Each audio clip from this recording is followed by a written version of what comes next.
What's up, people? Thought I would take you on the rounds with me today. I've got 3 little jobs to do. Gonna put a set of steps. I've already built the steps. I just got to install them. Take the old ones off, put the new ones on.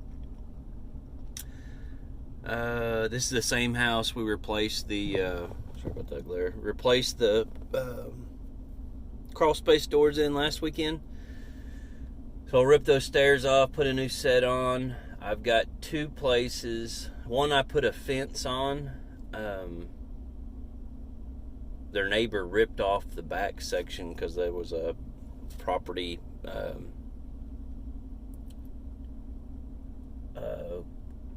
conflict over who owned the property, I guess I should say. So the neighbor ripped the back fence off. I put a new section up on the homeowner's property line. And then they wanted me to fix the gate. I've been building gates for 10 plus years. Granted, I don't do just fencing, I do everything, but it is extremely difficult to find a concept that works great. One of the best ones I've found is to use cedar for your 2x4s. One of the things that makes it, 2 of the things I've found is your post. Your hinge post needs to be at least a 4x6, preferably a 5x5 or 6x6. Or if you can only use 4x4s, put 2, within a foot of one another or 2 foot of one another, and do some cross bracing in there. If you don't use at least that, and you're expecting just a 4x4 and concrete to hold it, it's going to sag. The other issue I found is using cedar for your frame on your gate.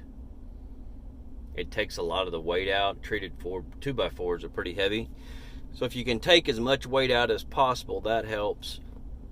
Using brackets in your corners, but probably the hinge post and the overall weight of the gate are the 2 things I found that make the most difference. If you're using doing a 16 foot or anything over probably a 4 foot gate, I would put 3 hinges on. But like you're doing a double swing 10 foot gate, make sure you do 3 big hinges on each gate.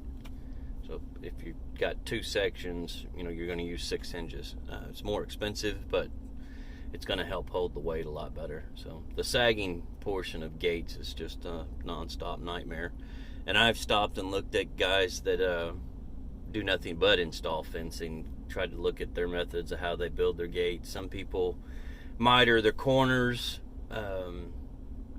I've seen them do it all kinds of ways. I've yet to find one that I haven't been called out on that somebody else installed that wasn't sagging in some way, shape, or form. So little tidbits on that. And then I've got a metal gate I've got to install on a job I completed a while back. We robbed the gate. There was 3 gates on the house.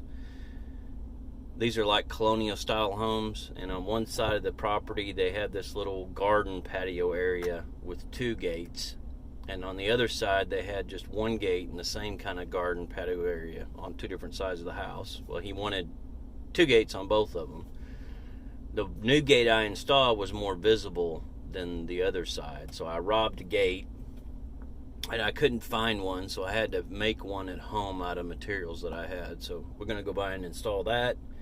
And then I've got a cabinet job that has finally finished.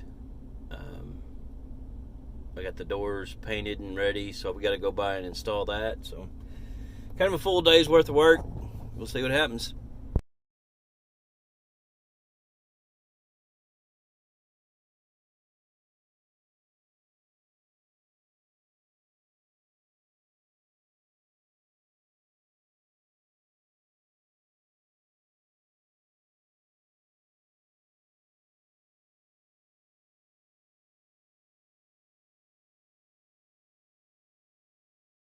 Alright, so I put in additional shelves in every one of these top cabinets, and then I put quarter round all the way around the bottom.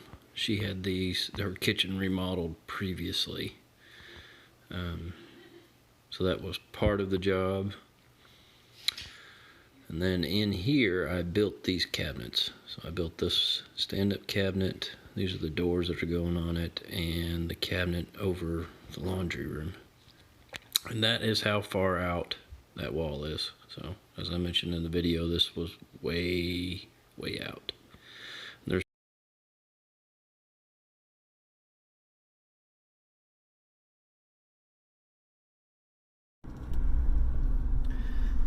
Alright, so I got that one done.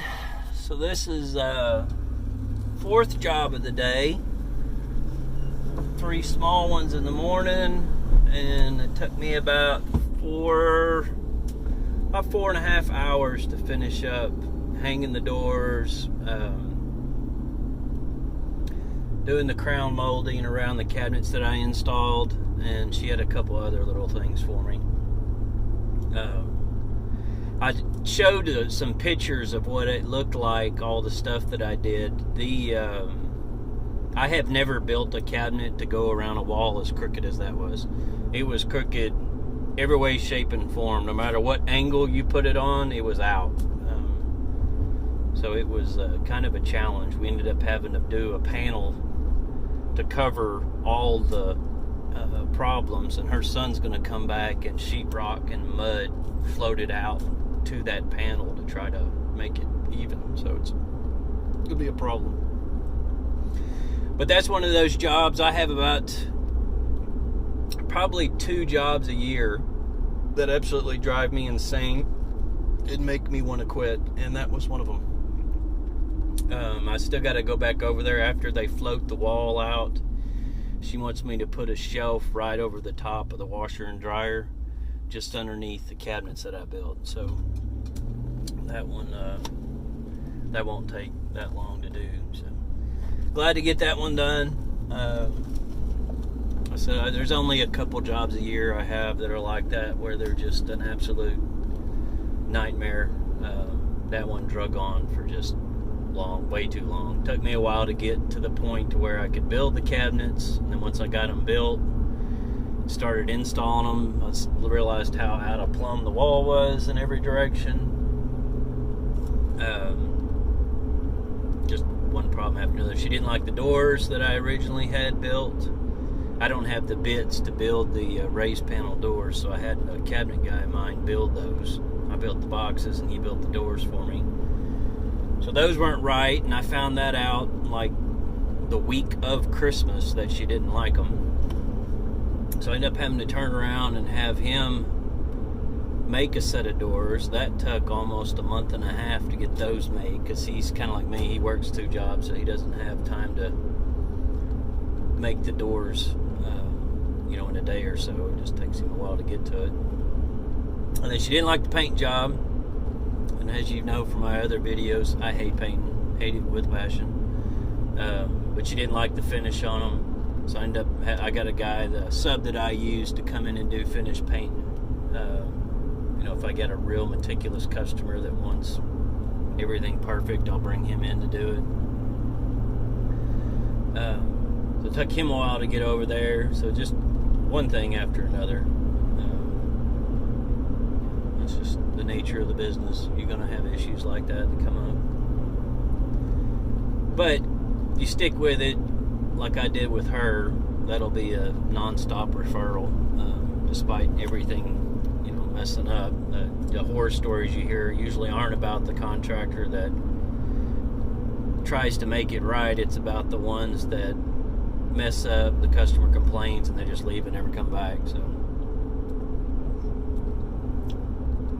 one of those things.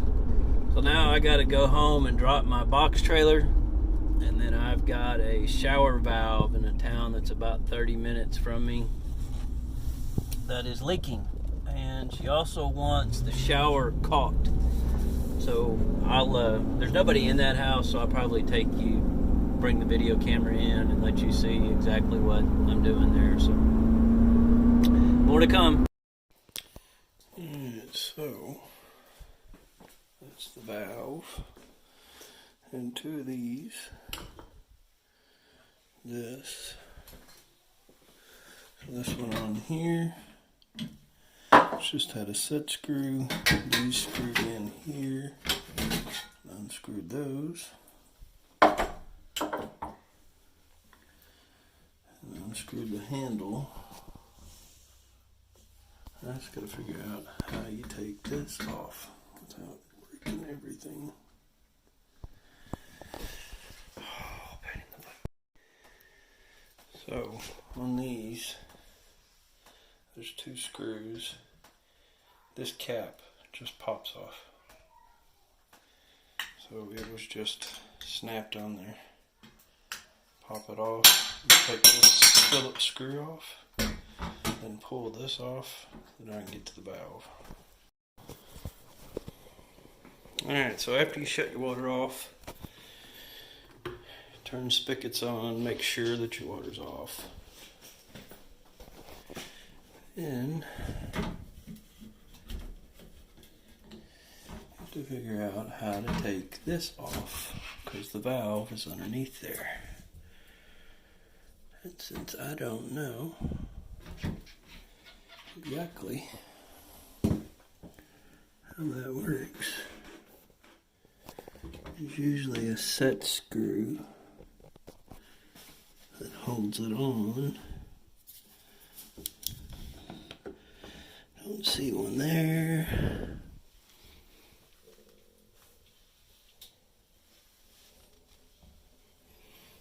I'll come back. Alright, so this was literally just on there. I wiggled it off. It came off. Beauty ring comes off. Now the interesting part, you got to get a pair of channel locks on this nut and take it off. You need to make sure that you hold your water lines, because I've had these actually twist the whole valve. But we're going to replace this plastic piece. So let me get that off. Alright, so I tightened these back down just to help pull the valve out. And when you are pulling this off, just make extra sure that you watch. See if I can get in there. When you're loosening this nut, make sure that this assembly is not moving. Because I have had these be so tight that it twists the valve inside there, which is a much larger problem. So, once you get that loose,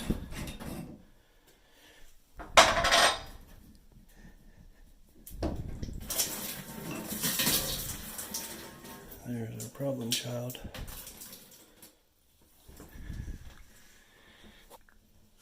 As you can see, there are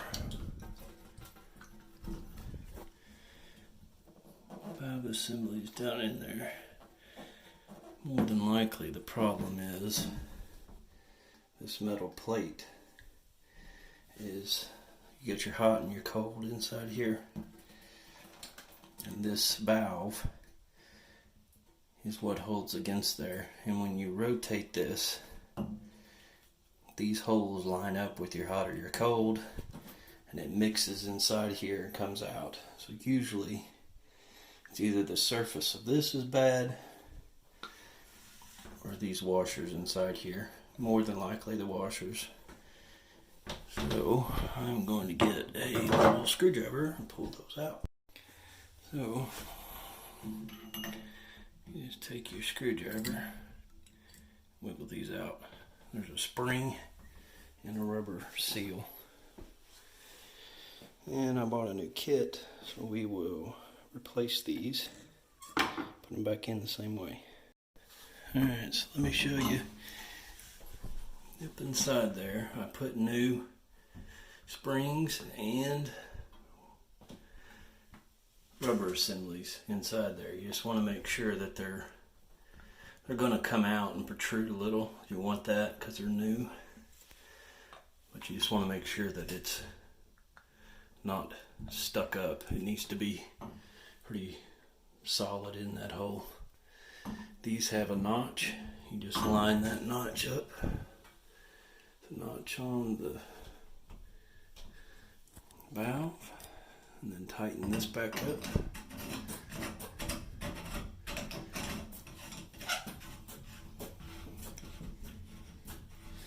And what I'll do is tighten this up with the pliers, go turn the water on and make sure that it doesn't leak. About 90% of the time, the springs and the rubber seals I just replaced are the problem. The thing you want to remember is that these springs are built with a fat end and a skinny end. The fat end goes in, so it goes in the valve, just like that. The skinny end goes up inside the rubber piece, the fat end goes in the back, and you push them up in there. So that's probably the culprit. Looks like that took care of it. I just need to put all this back together. Yeehaw. So in this area, this is what the water meters look like. If you have two directly in front of the house, more than likely one's for a sprinkler system, one's for the water main. If they're on the property line, one is probably for one house and one is for the other. Usually the meter closest to the house you're working on is the meter you need. And for these, your water valve shut off is right here. To shut it off, see that hole there? There's another one on the other side back here. That's so if you don't pay your water bill, they put a lock on it and shut it off. So you need to line those two holes up in order to shut your water off. You can usually tell by looking at your meter when you shut it off that it'll stop spinning. That's why I usually turn the water on inside the house in one of the spigots and come out and shut the valve off, and then watch. If the meter stops, you'll know that it's on the right house. If you got two boxes side by side, turn a faucet on and shut one valve off or the other. When it stops spinning, you'll know you got the right valve. So, little tip.